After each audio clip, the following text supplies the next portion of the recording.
Dit is Maya for the second time. We go to File and click on it. And then we come in the directory where we save the scenes. And the last time when we shut down Maya, it asked us, do you want to save it? And we said yes.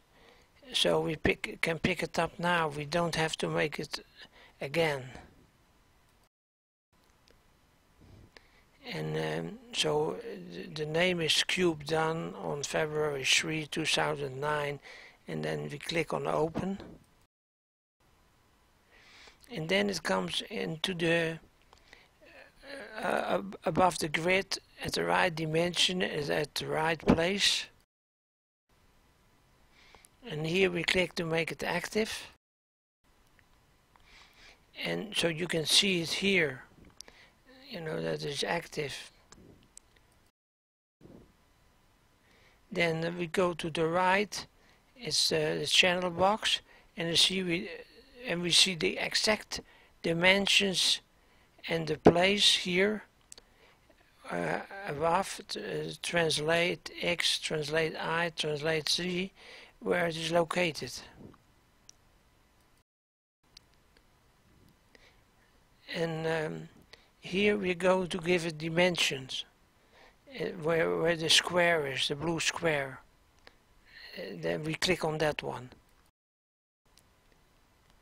So here we see that because that is the sign for dimensions with the little square at the end. And here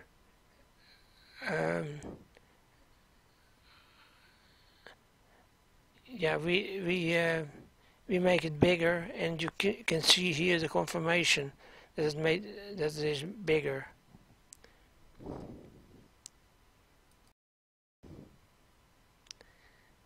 Now here we give y the value of 0, so that it falls all the way down to the grid.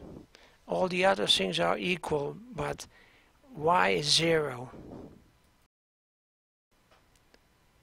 Now here you can see that, and you can see that this is a pivot point. It's in the middle of the grid. You know, half the cube is under the grid and half is above, but that's the exact place for y is 0. Now here you see 4 panels. Left is the top, then perspective on the right side, and then left under is front, and here right under is side, and it's the same cube.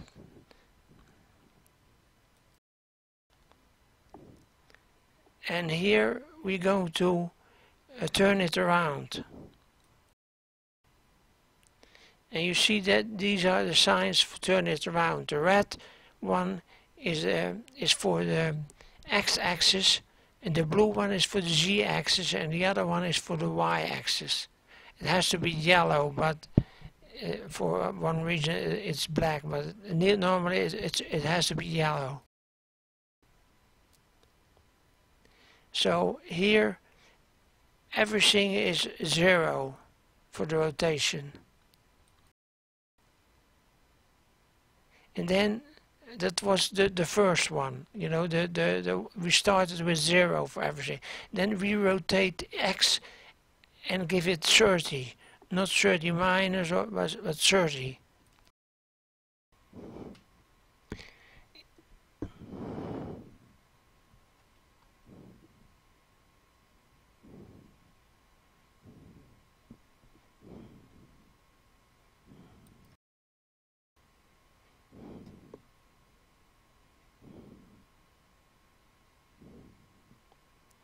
Here we put in 60 on the x-axis.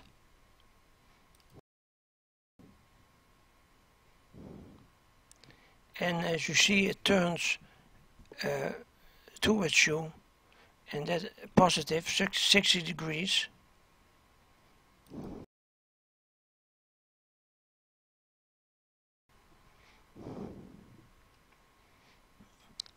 and here it turns back 60 degrees towards the negative, and the reason that it is a kind of shifted is because it's pulled forward to you by rotating on the y-axis as well. And this turns over on the z-axis, minus 60. It's different from the x-axis and the y-axis. When you pull them forward, they are positive, or when you put in a positive value, they come forward to you or turn towards you from the left. But here on the z-axis, when you put in a minus, it comes down, so that's different than the other two.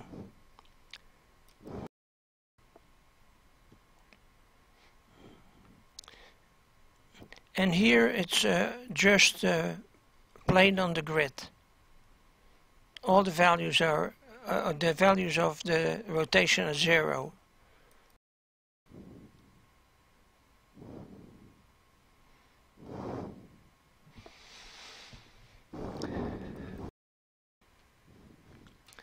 Now here you see that the rotation is on x, y and z is 0. But what is important is that you have to look at the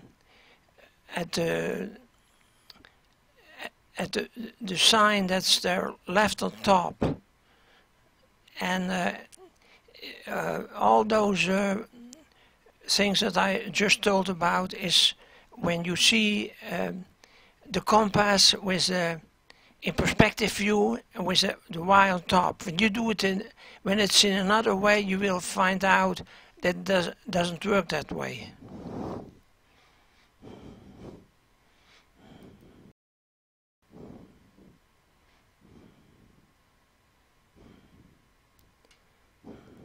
That's it for now.